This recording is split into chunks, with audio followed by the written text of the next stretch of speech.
ইনশা আল্লাহ আজ্জাওয়াজাল। আজকে আমরা মাদানী কায়দার ৩য় নাম্বার সবক শিখে নিব। মনে রাখবেন, মাদানী কায়দার ৩য় নাম্বার সবক হচ্ছে হারাকাত সম্পর্কে। তো আসুন আমরা আমাদের মাদানী কায়দার ৩য় নাম্বার সবক শুরু করার পূর্বে আমাদের নবী রাসূলে আরবি হুজুরপুর নূর সাল্লাল্লাহু আলাইহি ওয়াসাল্লাম এর উপর দুরূদ শরীফ পাঠ করে আমরা শুরু করি। আসসালাতু ওয়াসসালামু আলাইকা ইয়া রাসূলাল্লাহ, আসসালাতু ওয়াসসালামু আলাইকা ইয়া হাবিবাল্লাহ, আসসালাতু ওয়াসসালামু আলাইকা ইয়া নাবিয়াল্লাহ ওয়া আলা আলিকা ওয়া আসহাবিকা ইয়া নূরাল্লাহ। আসুন আমরা আমাদের মাদানী কায়দার ৩য় নাম্বার সবক কিভাবে পড়তে হবে সেই বিষয়টি জেনে নিই। বলা হচ্ছে হরকতের বহুবচন হারাকাত। জবর জের পেশকে হারাকাত বলে। জবর ও পেশ হরফের উপর এবং জের হরফের নিচে থাকে।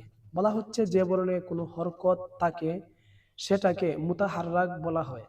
জবর মুখ ও আওয়াজকে খুলে আর জের আওয়াজকে নিচের দিকে পতিত করে এবং পেশ উভয় ঠোঁট গুল করে উচ্চারণ করতে হবে।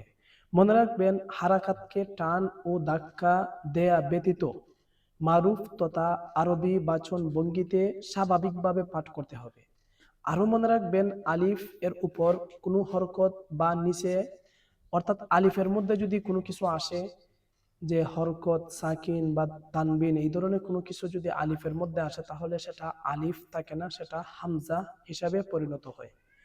আরো মনে রাখবেন, র এর উপর জবর বা পেশ হলে রকে পুর তথা মোটা করে এবং র এর নিচে জের থাকলে রকে বারিক তথা চিকন করে পড়তে হবে। তো আসুন আমরা আমাদের পড়া শুরু করি।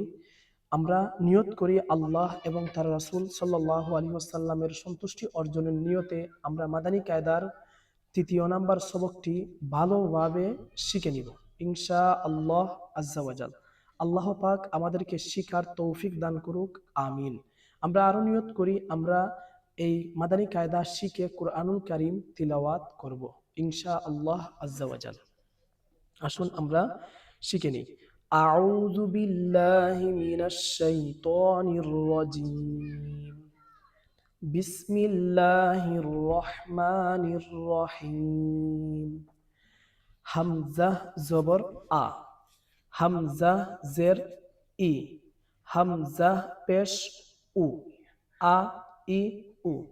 প্রিয় দর্শক, আমি আপনাদেরকে বলেছিলাম যে যখন কোনো হরফের উপর যখন কোনো হরফের উপর যখন হামজা আলিফের উপর বা নিচে কোনো হরকত তানবিন বা সাকিন আসে তখন আলিফ সেটা আলিফ থাকে না, সেটা হামজা হয়ে যায়।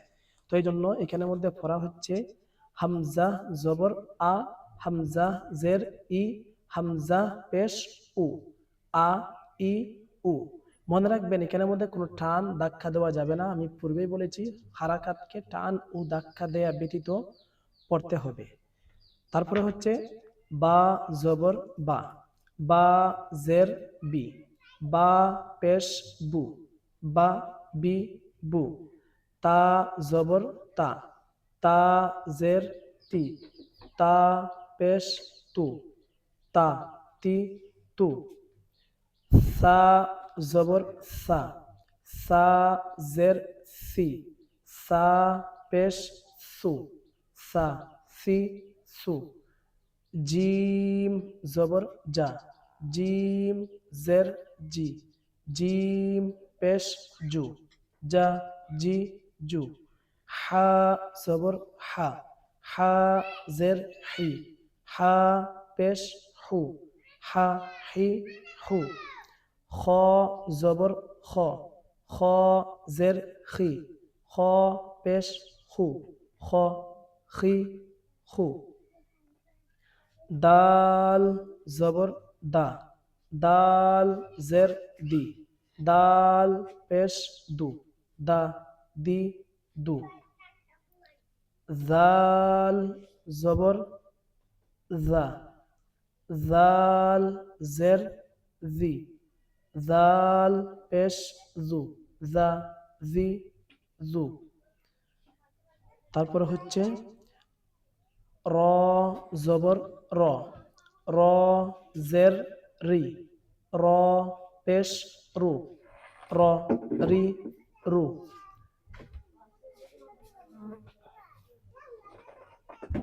তারপরে হচ্ছে জা জবর জা, জা জের জি, জা পেশ জু, জা জি জু।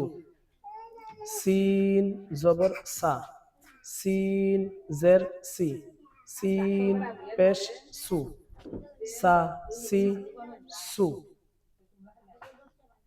তারপরে হচ্ছে শিন জবর শা, শিন জের শি, শিন পেশ সু, শা শি সু।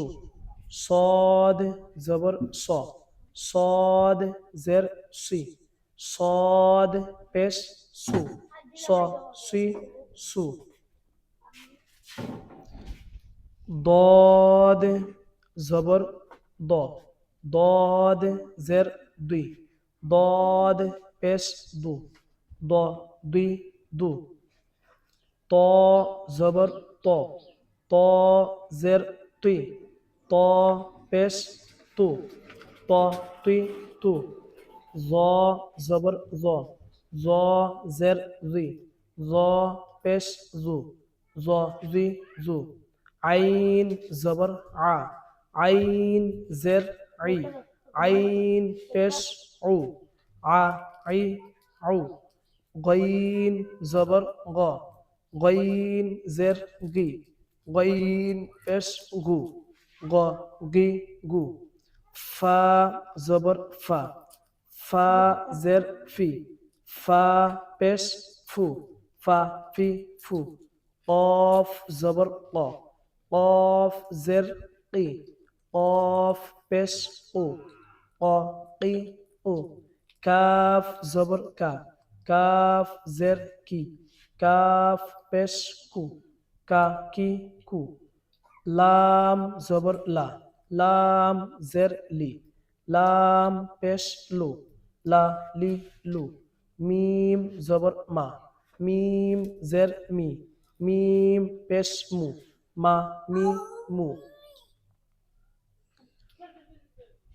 নুন জবর না, নুন জের নি, নুন পেশ নু, না নি নু। ওয়াও জবর ওয়া, ওয়াও জের উই, ওয়াও পেশ উ, ওয়া উই উ।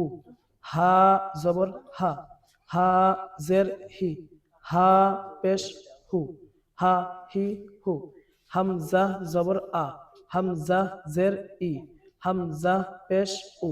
প্রিয় দর্শক, আপনারা দেখতে পাচ্ছেন হামজা, প্রথমে বলছিলাম আলিফ এর উপর জবর বা পেশ বা কোনো কিছু আসলে আলিফকেও হামজা হিসাবে পড়া হয় এবং এই হরফটাও হামজা হিসাবে পড়তে হবে। ঠিক আছে, এই জন্য এখানে মধ্যে পড়ছি হামজা জবর আ, হামজা জের ই, হামজা পেশ উ, আ ই উ। ইয়া জবর ইয়া, ইয়া জের ই, ইয়া পেশ ইউ, ইয়া ই ইউ।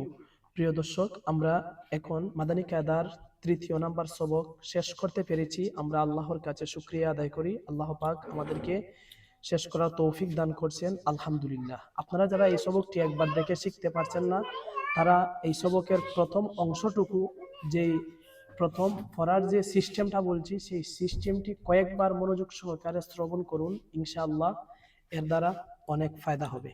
আল্লাহ পাক আমাদেরকে ভালোভাবে শেখার তৌফিক দান করুক, আমিন।